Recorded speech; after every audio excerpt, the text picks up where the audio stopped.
Welcome to the story. Don't forget to like, subscribe, and support me. In the heart of Arius, where lush green valleys stretched between towering mountains, 6 friends gathered in the crumbling remnants of an ancient fortress. The walls, once magnificent and alive with the history of their people, were now overrun with moss and the relentless touch of time. Yet for Ren, Merlin, Flock, Eileen, Leah, and Carl, the fortress felt like home familiar, even in its ruin. Ren stood by the broken battlements, looking out over the distant horizon. His broad shoulders sagged with the weight of memories, battle-worn hands gripping the hilt of his sword like an anchor. He'd been the leader once when they had fought side by side in the Great War. Time had separated them, but the call of destiny had brought them back. "You look lost in thought," said Merlin, stepping up beside him. The Majes's deep, gravelly voice still carried the same sharp edge, remember? His long, flowing robes swayed in the gentle breeze, and his staff, covered in runes and intricate carvings, tapped lightly against the stone floor. "I fear we read too late," Ren muttered, his eyes narrowing at the shadow that seemed to loom on the horizon. "The rumors about the dragons. I can shake the feeling that something worse is coming." Merlin sighed, his gaze distant. The ancient texts spoke of the dragon's return, but no one believed them until now. Before they could say more, the familiar clinking of armor echoed through the fortress.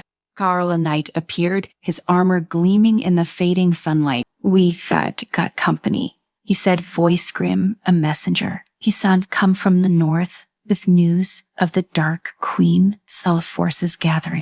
Renan's brow furrowed, and his hand instinctively tightened around his sword. "Then we don't have time to waste. We need to find the Dragon Pearl before she does." The journey was grueling. What had once been familiar paths through Eretis now lay twisted and overgrown. Shadows danced in the corners of their vision, as if the very land had become corrupted by the Dark Queen's influence. Flock, the dwarf, muttered curses under his breath, his short legs struggling to keep pace with the other. His hammer, as large and formidable as the dwarf himself, rested against his shoulder. "If the damn dragons are back," Flock grumbled, "then I'll be happy to return to the Forge's Ain. No place for a dwarf in this cursed land." Eileen, the elf, moved silently beside him, her keen eyes scanning the trees ahead. "You always did hate the open air, Flock, but we need your strength. The dragons aren't the only threat lurking in these woods." Leah, walking slightly behind, glanced between the two of them. Half elf, half human, she always felt caught between worlds, much like the struggle between light and dark that now consumed Aerith. Her fingers traced the edge of her bow, a weapon her mother had gifted her before she died. She said nothing but kept her senses sharp. It wasn't long before their fears became reality. The shadows thickened, and from the darkness, creatures began to emerge. Twisted, deformed beings, loyal servants of the Dark Queen, snarled as they circled the group.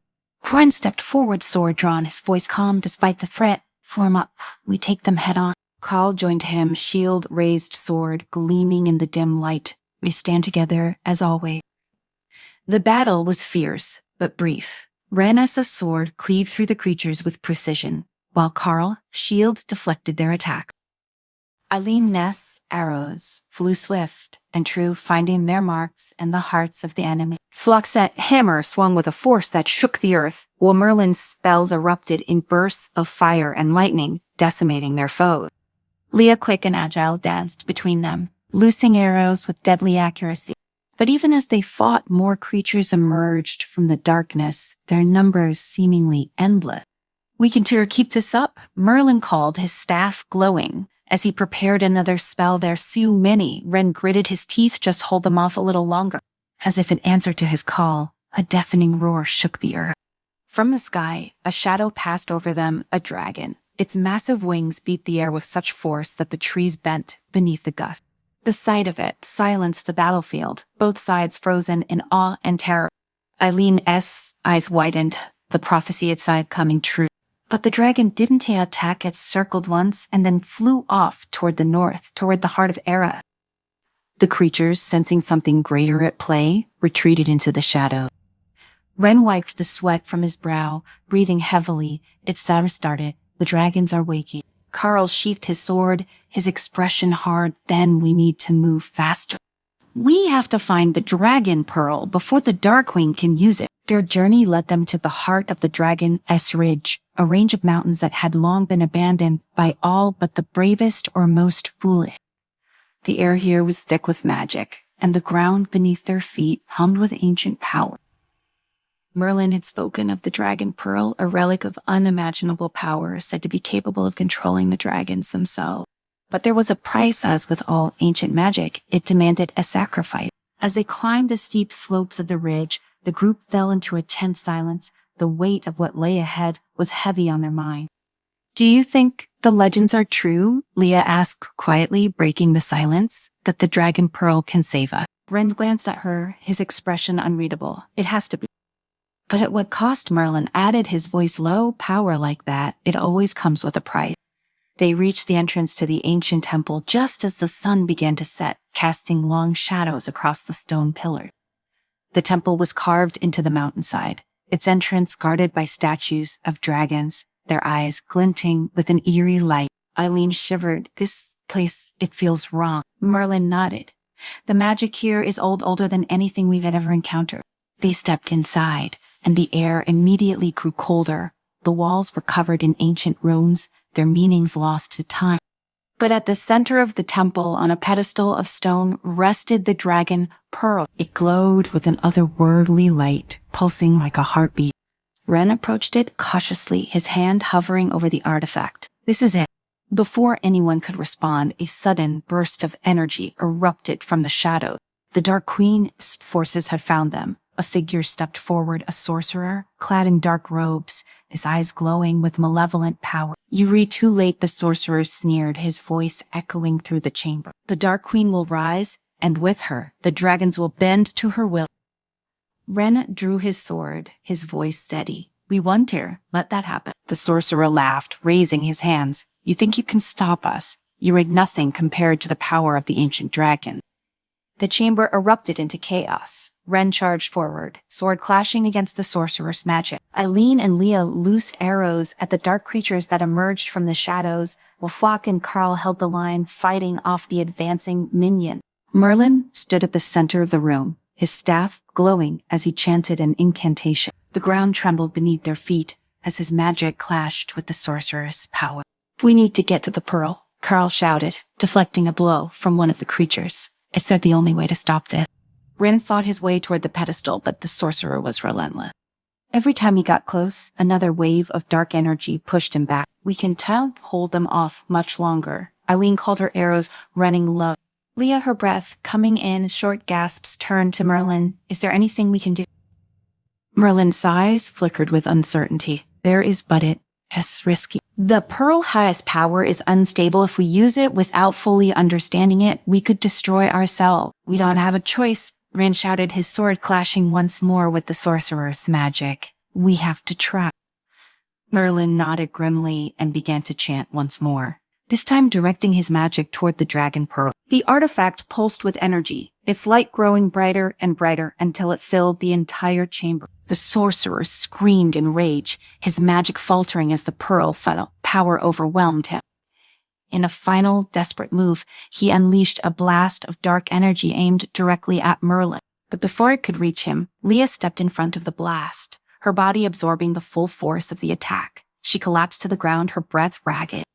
Leah Ren shouted, rushing to her side. She looked up at him, her eyes filled with pain, but also with resolve. It sent the only way. The pearl needs a sacrifice.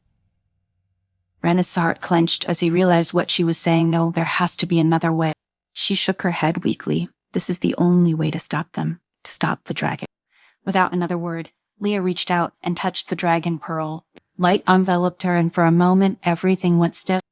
Then, with a blinding flash, the ancient dragon, as form, began to fade, its power sealed once more. The sorcerer, his connection to the dragon severed, collapsed to the ground, defeated. Ren knelt beside Leah, his heart heavy with grief. "You didn't have to do this." She smiled weakly, her eyes closing. It was the only way. The sun rose over Ariaris, casting a golden light over the land. The Dark Queen and the forces had been vanquished, and the ancient dragons had been sealed once more, but the victory had come at a great cost. Ren, Merlin, Flock, Eileen, and Carl stood together on the ridge, looking out over the horizon. Leopold's sacrifice had saved them all, but it had also left a hole in their heart. We'll honor her memory, Ren said quietly, his voice filled with determination. We'll make sure the world she saved stays safe. And as they stood there, watching the dawn break over the land, they knew that no matter what challenges lay ahead, they would face them together. Ren stood in the stillness, the weight of Leah's sacrifice bearing down on his chest. The light of dawn washed over the group, but the victory felt hollow, tinged with the sorrow of their lost companion. He gripped the hilt of his sword, staring at the horizon, as if waiting for some sign that her death had not been in vain. Beside him, Merlin leaned heavily on his staff, his face pale and weird. The strain of the battle and the ritual had taken its toll on the old maid. His hand trembled slightly as he wiped the sweat from his brow, though his eyes remained sharp, fixed on the spot where Leah had vanished into the light of the dragon pearl. She knew what she was doing, Merlin said softly, breaking the silence that had hung over them since the battle's end. She made the choice to protect us all. Eileen, her usually stoic face tight with emotion, nodded. The elf had been closest to Leah, their shared elven blood forming a bond that went beyond mere companionship. Now, Eileen's graceful form seemed almost brittle, her bout hanging loosely at her side as she struggled with the weight of their loss. Fox's gruff voice interrupted the mournful air. She was brave, damn it, braver than all of us. But what now? The dwarf shifted his hammer over his shoulder, his usually fierce demeanor softened by the grief etched in his eye. The Dark Queen's set forces are shattered, but that doesn't mean the fight. Some of the dragons may be sealed, but the world isn't safe yet. Carl Ever the Knight stepped forward, his armor still gleaming despite the blood and grime from battle. Flock L, right? Leah gave us a chance, but if we don't finish what we started, her sacrifice will be meaningless. His jaw was set, the determination in his gaze unbent. We need to find the Dark Queen and end her once and for all. Ren nodded, but his heart was heavy. We will hear Hila, he said, his voice rougher than usual. Gira, we owe it to Leah and to the world. The group gathered their gear in silence, their minds already turning to the next step. Though they had stopped the immediate threat, the shadow of the Dark Queen still lingered over Array. They knew she would not rest until her plans had come to fruition, and that meant tracking her down to whatever dark corner she now hid. Their journey took them through lands ravaged by war, villages abandoned in the face of the Dark Queen's growing power. Everywhere they went, the people whispered of the terror she spread in her wake, though none could say where she had gone. It was as if she had vanished into the very air itself, biding her time, waiting for the right moment to strike again. But the group pressed on, their resolve hardened by the loss of Leah. Ren led them with the same unwavering strength he had shown during the Great War, though each step seemed heavier than the last. Eileen scouted ahead, her keen elven senses always alert for signs of danger. Flock and Carl remained vigilant, their weapons ever ready while Merlin's magic guided them, lighting their path even through the darkest of night. Weeks passed, and with every day, their bond grew stronger, the pain of their loss drawing them closer together. But it was on a stormy night as they made camp on the edge of a desolate plain that their journey took an unexpected turn. Eileen, who had been standing watch, returned to the fire with a grim look on her face. I saw something, she said, her voice barely audible over the wind. A figure just on the horizon. I couldn't try to make out who it was, but they were watching us. Ron was instantly alert. Did they see you? I don't know, she replied, shaking her head. But whoever it was, they didn't come closer to. Carl rose to his feet, his hand instinctively going to the hilt of his sword. Turi could be a scout for the Dark Queen, size forces, or worse. Merlin added, his brow furrowing as he stared into the flickering flame. There are other powers at play here, ones we may not fully understand. Without another word, the group gathered their weapons and set out into the night, the storm raging around them. The wind howled and the rain fell in sheets, but still they pressed on, determined to find whoever or whatever had been watching them. As they approached the spot Eileen had indicated, they saw a lone figure standing in the distance. Cloaked in shadow, the figure made no move to hide, as if waiting for them to arrive. Ren stepped forward, his sword drawn, but before he could speak, the figure raised a hand, and the wind seemed to still. The storm ceased, the rain stopping in midair, as if time itself had been frozen. Do not fear me, the figure said, the voice soft yet powerful, echoing across the plain. Tirishwa, I am not your enemy. Ren narrowed his eyes, his grip on his sword tightening. Trial, then, who are you? The figure lowered their hood, revealing a face that was both familiar and strange.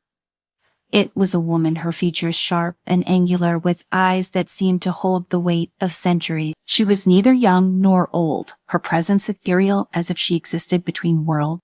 "I'm Allure," she said, her voice carrying the faintest hint of sorrow. "Deary and I have come to help you." Merlin stepped forward, his staff glowing faintly in the dim light. "Allure, I've heard that name before. You were once a guardian of the dragons before the Great War, but you vanished, disappeared without a trace." Allure nodded, her eyes darkening. "I was bound to the dragons, tasked with protecting their legacy. But when the war began and the dragons were hunted to extinction, I withdrew from the world, waiting for the time when they might return."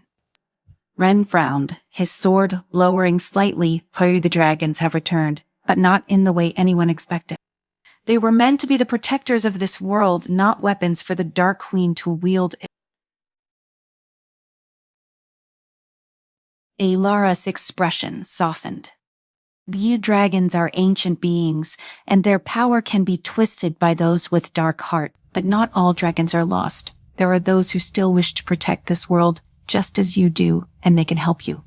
Helene asked, her voice cautious. "What can they do against the Dark Queen?" Alara's gaze turned to the horizon, her eyes distant. "Here, there is one dragon who remains uncorrupted by the Dark Queen's influence. He sleeps in the heart of the fire peaks, waiting for the one who is worthy to awaken him. If you can find him, he will fight by your side." Ren exchanged a glance with the others. The fire peaks were a dangerous place, a range of volcanic mountains that few dared to venture near. But if what Allure said was true, it could be the key to defeating the Dark Queen once and for all. "Well, do it," Ren said, his voice firm. "Probably we'll find the dragon and end this." Ylarna nodded, her form beginning to fade into the wind. "To be warned, Lyra," she said, her voice growing distant. "The path ahead will not be easy, but if you are true of heart, the dragon will fight for you."